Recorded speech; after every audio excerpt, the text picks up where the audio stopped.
Hello, I'm Robert Scoble, and you're watching WorkFast TV, which is about how the internet is changing work. This show is supported through the generous support of SAP.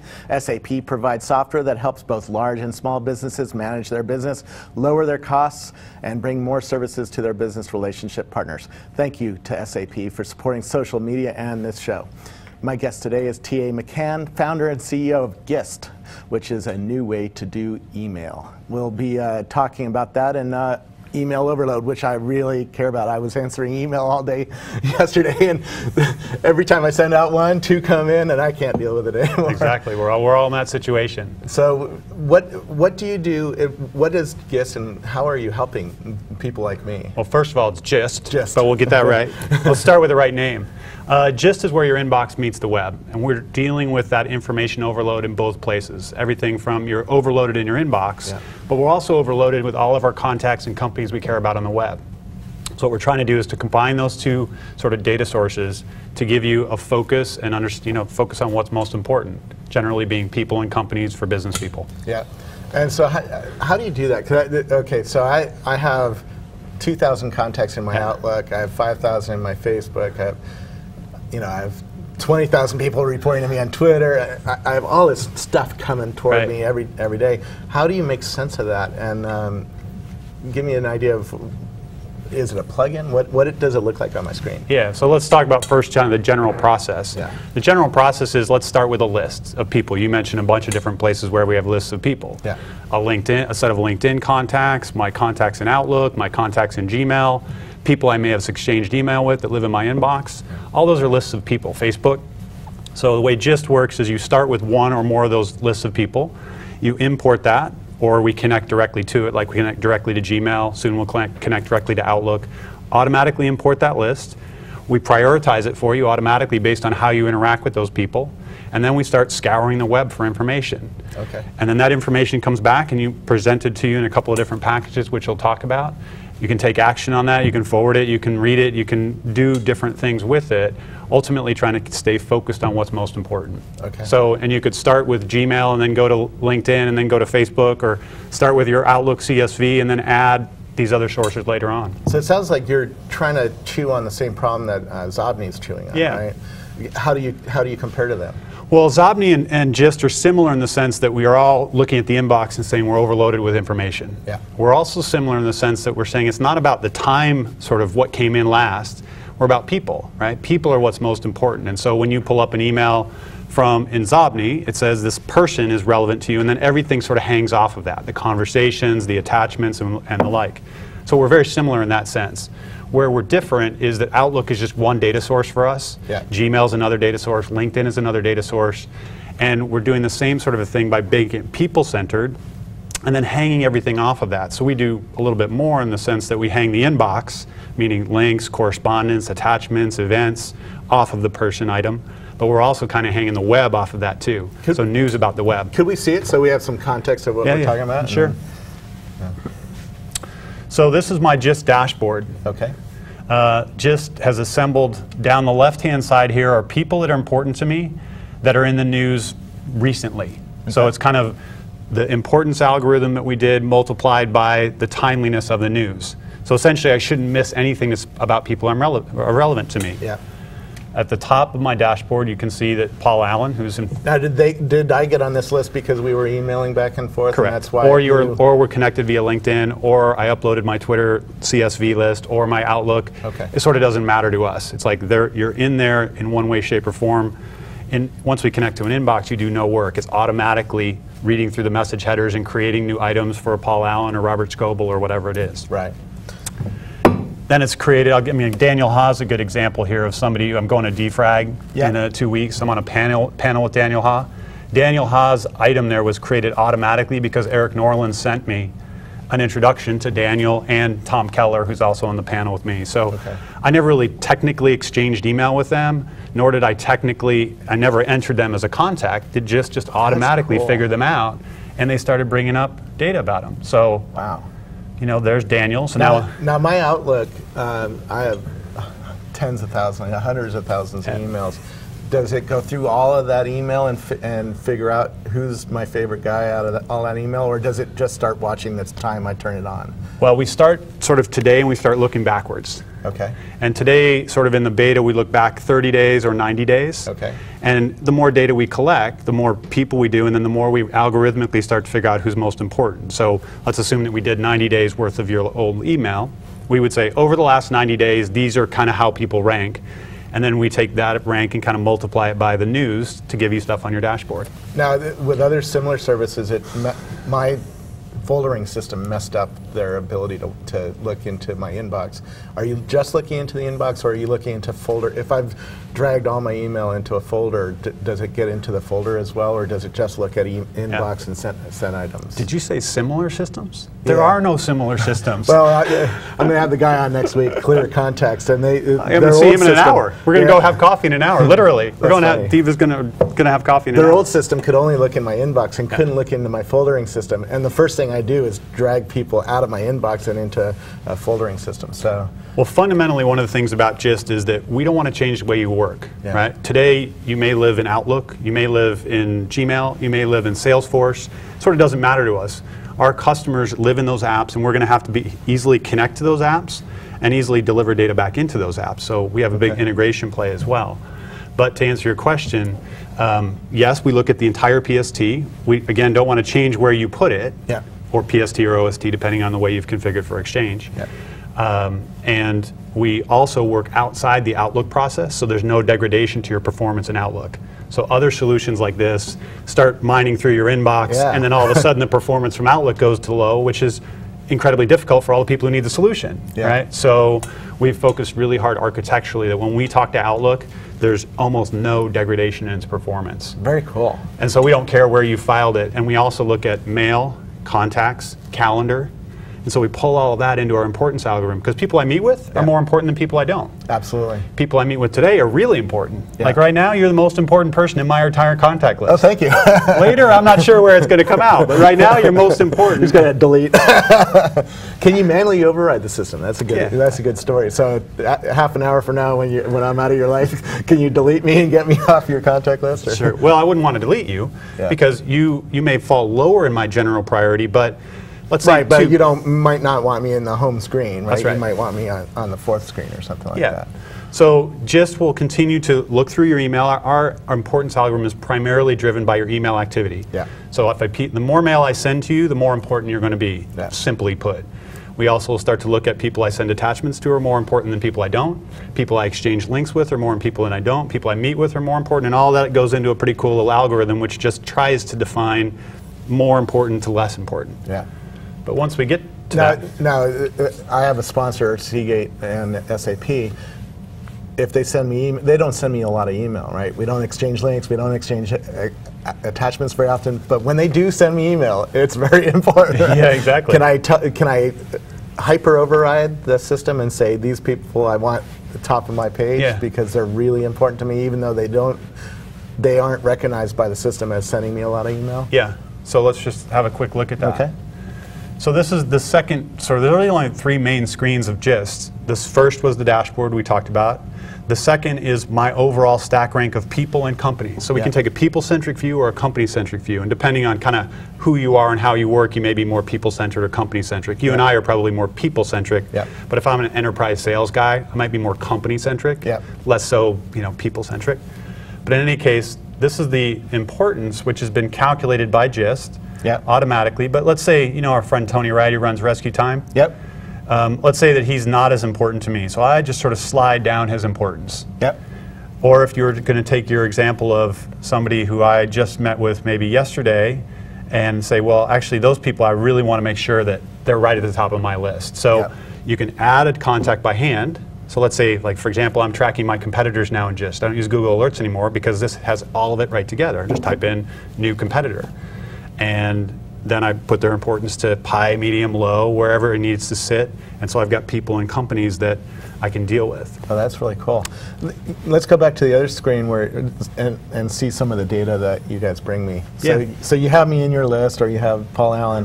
What does it gather, and what does it show you about Paul Allen? Because it's not just email anymore, right? No, it's not. I mean, at this point, philosophically, we think that these three kind of major areas are colliding, overlapping. One is personal communication. Yeah. Second is web data / news, and the third is a social network. And if you look at Facebook, Facebook's a social network that has messaging, not very good messaging, but messaging nonetheless.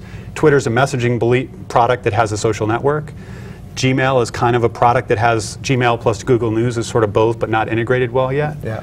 And they have sort of a social network in there that's evolving over time? Yeah, sort of, right? But all three of those are kind of are mashing together in some way. And what we think we're kind of on the forefront of physically just putting all those together, not to mention the fact we're aggregating data from all of those different sources into kind of one place. Okay. So it's about people-centered, and it's about the web and their inbox, or my inbox. And at the same time, we'll start to bring in more of that social network, which is automatically derived out of the inbox. Mine is an order of magnitude larger than my LinkedIn list or my Facebook list, because, and I don't have to invite anybody. There's no invites here. Yeah. I don't have to invite Paul so I can get news about Paul. We just email, and it's already in there. Yeah. So let's go and look at. By the way, does this cost any money? Not yet. Not yet. It's going to cost some money. Okay. I mean, our business model, our strategy is that we're focused on business professionals who gain business advantage by this type of information. Yep. And we hope that at some point in time, early part of next year, we'll create enough value that people will say, I'd pay for that. Okay. So it brings me news like this about Paul Allen, who's involved in the company. We're incubated inside Vulcan. Yep. Quickly on my dashboard, and it allows me to take action by doing something like that. So you can share it with somebody else? Well, I could share it with somebody else, or I could send Paul a quick note. Hey, Paul, congratulations on whatever it is. We should get back in touch to do whatever. So in a sales context, in a relationship building context, I don't have a lot of time, but now I have a really contextual way to integrate, to talk to Paul. So like when I have Malik in here, and he just got funded a couple of weeks ago, it would have shown, that funding event would have shown up here because it was covered by a lot of bloggers. I could have then emailed him and said, hey, congrats on getting funding, and that builds a personal relationship. Exactly. Okay. And yet, we all kind of know that there's those kind of activities that are either in our inbox or the web. Yeah. You just need a system that's smart enough to kind of combine them, prioritize them, and then let me take action. Like, I mean, I could send 3 or 4 of those in the span of a minute and kind of move on with the rest of my day. Yeah. Does the system warn you that somebody has gotten a huge amount of press today that's off the scale? Because you're watching this over time, right? You could see that, you know, Mike Arrington today, if he got sold or something, would see a huge spike in the amount of press about him. Could it warn me and say, hey, Mike is seeing an extraordinary amount of news about him right now in the systems that you're studying? It could. One of the things that we're probably going to do over time is kind of draw that histogram, which would be news over time as well as my interaction over time via my inbox. So you could sort of compare, like, okay, you know, I met Robert, I did the interview, I had a meeting with him, and I didn't talk to him for a little while, and then just showed me some news about him, and I reconnected, hey, congratulations on the funding. Then we had a meeting, we stayed in touch again, and it kind of went down. So news and, I mean, web data and the news and your personal communication can kind of be, you know, it's relatively simple for us now to draw those kind of related histograms. And ultimately what we're trying to do is create those kind of reconnections, right, with people who have very long social lists. Now, inside corporations, a lot of the sales team uses like Salesforce.com. Does it integrate to Salesforce.com? So if I enter something in about a General Motors company, you know, if we're working on a General Motors account or something, and I find out something new and I enter that into Salesforce.com, does that warn you in the dashboard here that, hey, General Motors, you know, somebody entered some data in there? Or tell me a little bit about how you integrate with the other systems that are. Well, at this point, we're primarily about collecting and presenting. Okay. So the collection part we've talked about connecting to Outlook or Gmail or LinkedIn lists. We also could connect, you could upload your opportunity pipeline out of Salesforce as a CSV. All of that could be put into GIST today. And then you would see the GIST dashboard where you'd say General Motors is in the news today, or the CTO of General Motors, whether you're talking about people or companies. Yeah. And then the integration back into Salesforce will be similar to the integration we plan for Outlook, which will be out at DFRAG, which is when you're in Outlook, you right-click on somebody and say, get the gist. Yeah. Okay, it does, it basically goes and makes a web call and brings you back that data. The same thing could happen in SAP, Yeah. Same thing could happen in Siebel, same thing could happen in Salesforce. It could happen in any place where you have a unique name or unique email addresses, which is the kind of unique identifier. Okay. And from that point, we just make a web call against our API, and boom, you're getting the gist. Yeah. And so we see ourselves a little bit like Twitter in that sense, where we're going to federate, we're going to create one presentation layer, which is at gist.com, but we think there's going to be lots of different presentation layers, whether you're a Salesforce guy or you're a Sugar CRM guy or you're an Outlook guy. It doesn't matter to us because we're trying to pump that data right back into your context. Yeah. Now I bet you work with a lot of people at Vulcan, and Paul Allen's probably not the only person you deal with. Does it show you both Vulcan data, Vulcan news as well as Paul Allen news? And does it, because if you're on Joe Smith who works at Vulcan, it's not going to show you Paul Allen news, right? Right. So let's take it to the scenario level, and I'm going to answer your question. Okay. The scenario is, you go to a meeting, we all have been there, and there's 8 guys sitting around the table, right? And you're dealing with one person, but you're sort of like, well, what was that product manager's name that was next to him? Or what was that guy's assistant's name? You can never remember it, right? So you know it's in your inbox, but you don't know how to search for it because you know what their name is. But on Gist, I'm going to go to Paul Allen. I'm going to go to Vulcan. There's all the people I know at Vulcan. Automatically extracted, automatically prioritized. And when I'm trying to remember, what was that person who does PR? Oh, that's right, Ada Haley, that's her name. Or Healy, in that fact. So these are all the people I know at Vulcan. Yeah. Again, automatically created, I did nothing, and... Now why does Paul have a picture and they don't? At this point, I've uploaded those pictures. Okay. Slowly but surely, we'll start to stitch together what we call suggested facts. Yeah. A picture is a suggested fact, doesn't change very often. It's out there on the web. We just have to do a good job and say, you have a person named Paul Allen who works at Vulcan, go do a Google image search or go to Facebook or go some other place and position to me, hey, these are 3 or 4 people that might be the Paul Allen you care about. I hit yes. That gets bound into the Paul Allen item, and then everybody can benefit from it. That's interesting. Are you thinking of working with like Plaxo? Because Plaxo synchronizes my contacts, but also if I have you in my Outlook and you're on Plaxo and I'm on Plaxo and you change like your email address or your phone number or something like that, it synchronizes all that stuff together. As soon as they've got the API ready and we're ready to work with them. Yeah. The funny thing is they're actually managed up out of Seattle now, once they got acquired by Comcast. So they're definitely on our sort of map of people we want to integrate with. Skydeck is another good example, right? I mean, a totally cool application. And instead of just seeing my email. Tell what Skydeck does, because I know what it does, but how would that integrate with you guys? Well, what Skydeck does is you essentially give them your your phone number. Yeah. You give them the log on to whatever account you have, and then they basically give me a summary or give me the gist of who I'm talking to. Yeah. Say, this phone number is so-and-so and this phone number is someone else and this is how much I talked to them over whatever period of time. So it's a different form of personal communication. Yeah. I think Skydeck has been really innovative for a small company being ahead of the curve on exposing that via an API. Yeah. And so the same way that we would federate email between you and I, we'd also say last called Robert at such and such a date, and because we would have the phone number or the email address, and we're kind of pulling all those things together. And I think Skydeck's a totally cool app. I use it, but I think it's going to be even cooler when you start to integrate it with all the other stuff we're doing at Gist. It's really crazy what you can stitch together now.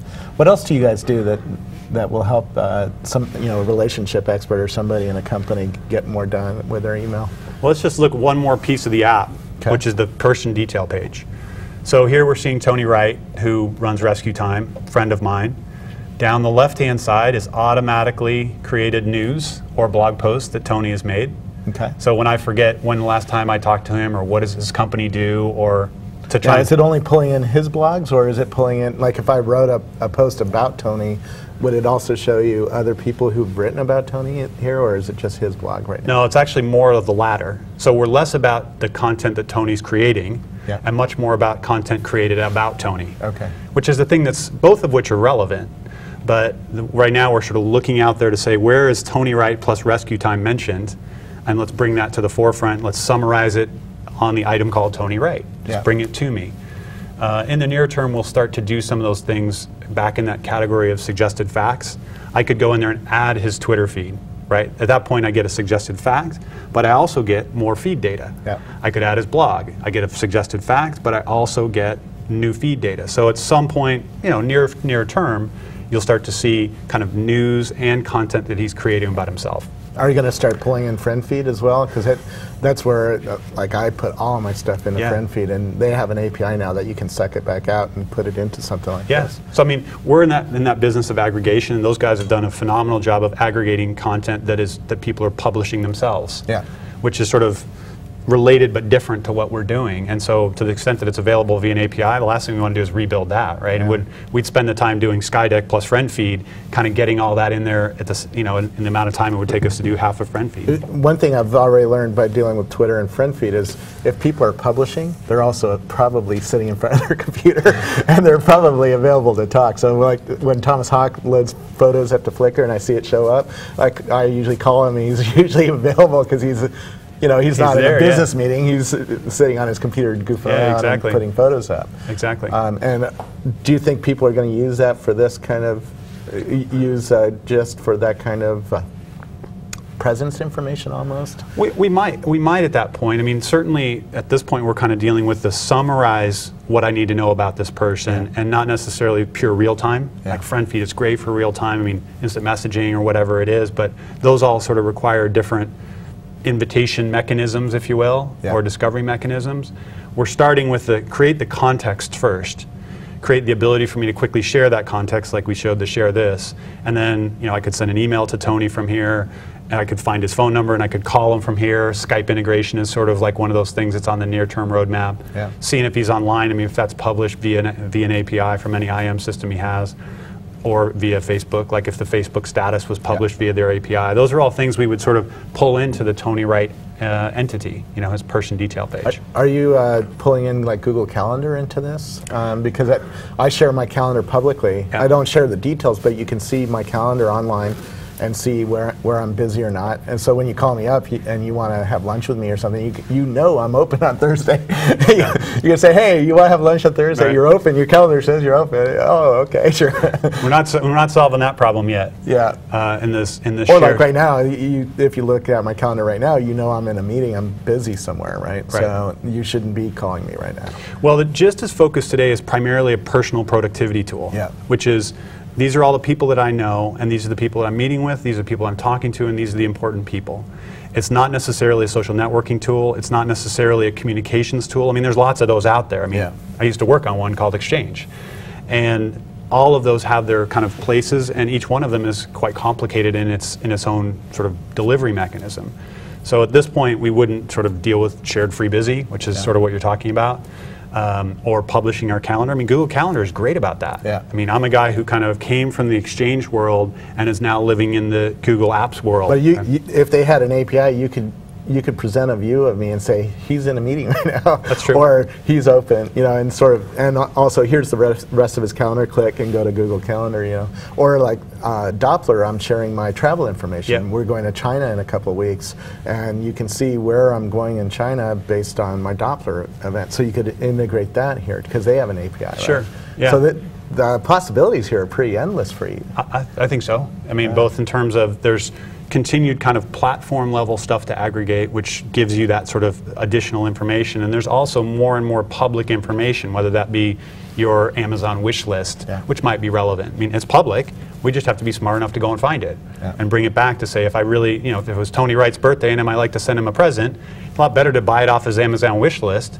But normally the person... There's stuff that gets like stalking in a way, because if you put your Netflix, I know what movie you watched last night, and I know what you want for Christmas. I mean, I could really act like a stalker, can't I? Well, that's what you do with the information, right? I mean, there's lots of ways that people can utilize information to the positive and to the negative.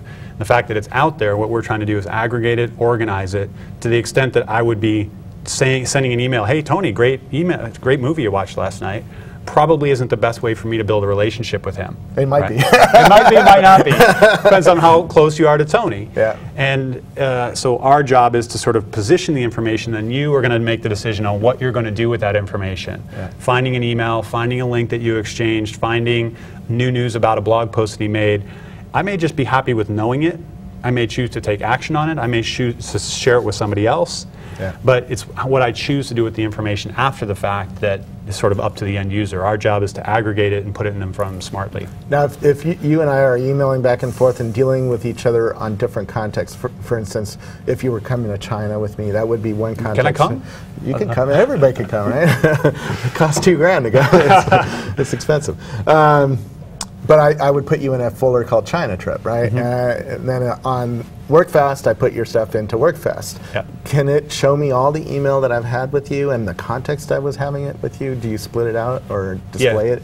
Well, sort of. Let me show you that part of it. So down the left-hand side, we've already talked about the news sort of function. Down the right-hand side is essentially a Tony Wright view of my inbox. Okay. So these are mails that Tony was included on one way or another. Could have been to Tony, from Tony, or CC'd or somewhere else. So now I in fact know that Tony Wright is connected to Josiah Johnson because we were both, somehow we were on a mail thread together. And I could, if I wanted to, I could click on this particular thing. It opens in Gmail. That's the mail that those guys got connected on, where I was introducing Josiah's company called the Job Mob to Tony. So again, we're not trying to rebuild Gmail or Outlook or anything. We're trying to say there's a layer on top of it which is valuable. And when you want to communicate, go back to your mail client, right? Go find that thing and reply to or do whatever. Yeah. Next feature below that, links, right? No, I've never seen anybody do this. We're automatically stripping out the links that you and I share to each other. Ooh. So, okay. So, you know, I send you a competitor link, you send me a link to Fast Company TV, Tony sends me a map to his office. Those links are automatically being pulled out and summarized for Tony. Wow, that's cool. That's valuable. Yep. And then attachments as I do as well. So if I'm looking for the in this case a senior developer resume, it's just right there. It's I know it's Tony Wright is the mindset. Oh. And then it's attachments out This there. is where I want Friend Feed next and Google Reader, because Google Reader, I'm sharing items with the world that I think are important, right? I'm reading a lot of incoming news items and sharing out the important ones. And same thing on Friend Feed, I'm clicking like on a lot of items and building a really interesting stream of news items that would be high value for somebody who's trying to get in touch with me or understand what I'm thinking or seeing today. Yeah. You know? Well, the pieces which will come next, just so you know, is sort of people that are connected to Tony. So that Josiah list will end up being 7 or 10, and Zobni does this really well. It's kind of cool. You know, it's like, now does Josiah know Tony? And if so, how? Oh, they were introduced in this particular email. Now that's interesting. So you're probably going to do that through email connections first, right? Correct. But I'm connected to people like you through Twitter, through upcoming.org, through Doppler, through all the, and are you going to be able to start looking at those services for other instances of me so that I can see my real social network out there? And factoring it into the importance algorithm. So let's say you upload your list of LinkedIn connections to make it simple. Well, we know that it's a LinkedIn file. And we say, okay, well, it's Robert's file, who there is connected to Josiah Johnson or Rocky. So that connection is emphatically made by the fact that it's in that particular file, right? Then we say, okay, so he is connected to him on LinkedIn.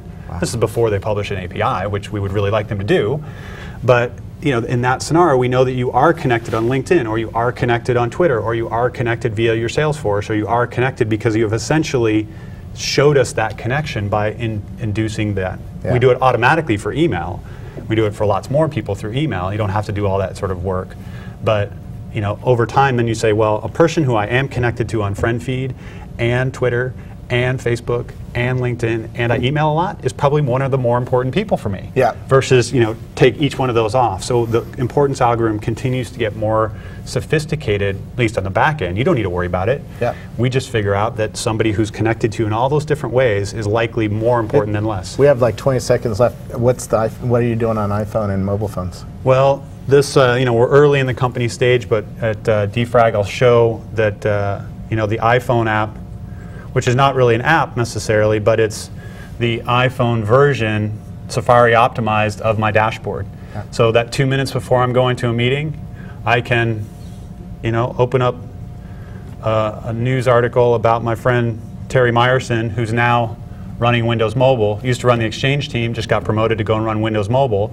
And I can brush up on, A, what does he look like? I wouldn't bring your iPhone to that meeting. He knows he's got some work cut out for him. I'd put your Windows Mobile phone. Well, there's Terry Meyerson and the article about him being promoted to Windows Mobile. And I don't have time to go. How do I get on the beta? Because it's a really limited beta right now. Yeah, that's right. We have 10 seconds. So how do I get on the beta? You can go to blog.just.com, and there'll be instructions there. We're keeping it really small through Q4, trying to be really focused on getting the product right. Very cool. Thank you so much. You. This is really cool, and I'm looking forward to using this. Please join us on the after show party at kite.tv. It's kyte.tv/Scobalizer. Thanks for joining us today on WorkFast TV. Next week we have Clear Context, as we talked about. Now get back to work.